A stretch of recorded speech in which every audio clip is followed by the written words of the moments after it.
Setelah menabung 1 tahun lamanya ya, akhirnya kebeli juga ini HP yang cukup mumpuni ya, meskipun harganya murah, tapi ini untuk RAM-nya sudah 8, kemudian memorinya sudah 128 ya. Itu sudah standar lah untuk tahun 2004 atau menjelang 2025 ini. Karena kalau kapasitas RAM dan memori masih di bawah itu, maka baru dipakai sebentar aja udah lemot teman-teman ya. Apalagi kalau misalnya kita itu orang yang aktif di grup-grup gitu ya, baik grup kerjaan ataupun grup apapun, pasti kan akan banyak memakan memori, karena ya mungkin ada kirim foto, dokumen, video dan seterusnya. Itu tentu akan sangat mengganggu sekali. Jadi untuk standar tahun ini ya, atau menjelang tahun 2025 ini, maka standar HP meskipun speknya rendah pun itu minimal RAM-nya harus 8, memorinya 128. Nah, mungkin begitu teman-teman, itu menurut saya ya. Jadi akan langsung aja kita unboxing ini. Ini HP Vivo ya. Kemarin kita dapat pas ya 12 itu, kebetulan dapat promo, tapi bukan promo yang dapat yang Rp1 itu, bukan ya.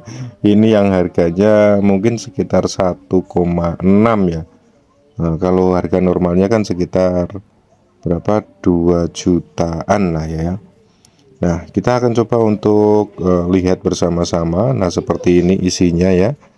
Nah, bisa diperhatikan ini adalah Y27S teman-teman. Mungkin teman-teman juga sering lihat ini ya, muncul di beranda teman-teman semua di toko online. Nah, kita akan coba di sini, kita bisa lihat emailnya ya, atau siapa yang, perusahaan mana yang mengimpor atau memproduksi begitu kan. Nah, dan untuk warnanya ini berbeda ya teman-teman ya. Kalau di boxnya itu kan warnanya green ya, atau mungkin namanya itu burgundy ya, bacanya apa ya, burgundy atau apa ya, burgundy green sama burgundy black itu kalau nggak salah sih. Nah, kita di sini karena pesannya yang warna hitam, maka ini kalau soal boxnya sama aja teman-teman ya. Boxnya itu ada warnanya hijau semua boxnya, tapi kalau untuk variasinya itu ada hitam dan hijau. Mungkin sekarang pun juga masih ada ya promonya, tapi mungkin harganya sudah di atas 1,7 ya, di atas sekitar itulah. Nah, teman-teman bisa cek aja langsung di toko online kalau misalnya berminat. Kalau tidak berminat juga tidak apa-apa ya. Ini karena ya cukup lumayan mahal bagi saya. Oke, jadi akan langsung kita coba buka aja. Di sini kan masih segelan plastik begitu ya. Seperti biasalah, mungkin HP-HP baru hampir semuanya sama seperti ini.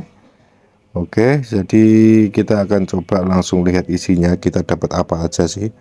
Kalau dulu pastinya ya dapat charger sama headset gitu kan. Kalau dulu, kalau sekarang ini kayaknya nggak tahu nih. HP-HP zaman sekarang itu nggak ada yang pakai headset teman-teman. Nah, bisa diperhatikan ini yang kita dapatkan atau yang kita terima ya. Ini adalah HP Vivo Y27S ya. Nah, di situ ini masih ada bungkusnya teman-teman ya, nanti bisa kita lepas dulu. Nah, kita dapat ini buku panduan, lalu ada kartu garansi, ada juga apa namanya itu ya. Nah, itu namanya apa? Mika teman-teman ya. Ini kita juga dapat Mika yang bisa langsung kita pasangkan saja ya. Tapi kalau ini sama tusuk SIM card teman-teman. Kalau kita pas mau masukkan SIM card kita atau kartu operator. Nah, di sini selanjutnya dapat charger dan kepala charger ya, kabel charger dan kepala charger. Nah, tentu ya gimana ya? Kalau kita lihat memang tidak ada headsetnya. Memang HP-HP zaman sekarang seperti itu. Ini sudah Type C ya, kameranya sudah 50 megapiksel, akan tetapi yaitu 50 megapiksel zaman dulu dan zaman sekarang itu sangat berbeda sekali. Dulu 1 piksel 2 piksel itu udah apa, juara ya gitu ya, zaman awal-awal kemunculan HP-HP sekitar apa namanya, Sony, Nokia kayak gitu. Sekarang ini udah HP macem-macem, pikselnya juga udah gede-gede, tapi menurut saya kualitasnya ya kurang menurut saya ya. Oke, jadi akan langsung kita coba hidupkan ya, hidupkan. Oke, ini udah kita hidupkan HP Vivo-nya ya, mungkin hampir sama lah ya, semua HP Vivo seperti itu ketika baru pertama kali dihidupkan. Nah, kalau bisa teman-teman ya, saran dari orang-orang yang sudah berpengalaman itu katanya, ini katanya loh ya, kalau kita misalnya beli HP baru itu minimal harus dicas dulu selama 2 jam, itu sekurang-kurangnya, katanya begitu. Tapi faktanya ya nggak tahu ya, tapi seingat saya sih saya nggak pernah melakukan itu begitu. Nah, ini kita sudah berada di tampilan awal, nanti kita akan diarahkan ke panduan setting basic ya, basic configuration. Ya sebetulnya gampang aja, tinggal kita klik next, next, next, next, dan next gitu kan.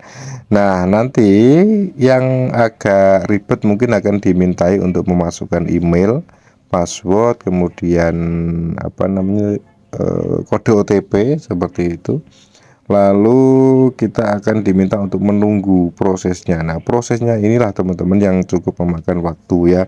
Jadi sebisa mungkin kalau pas unboxing barang-barang seperti ini tuh ya dipastikan aja teman-teman udah bener-bener free ya, nggak ada apa namanya, kalau perlu pintunya dikunci aja gitu kan.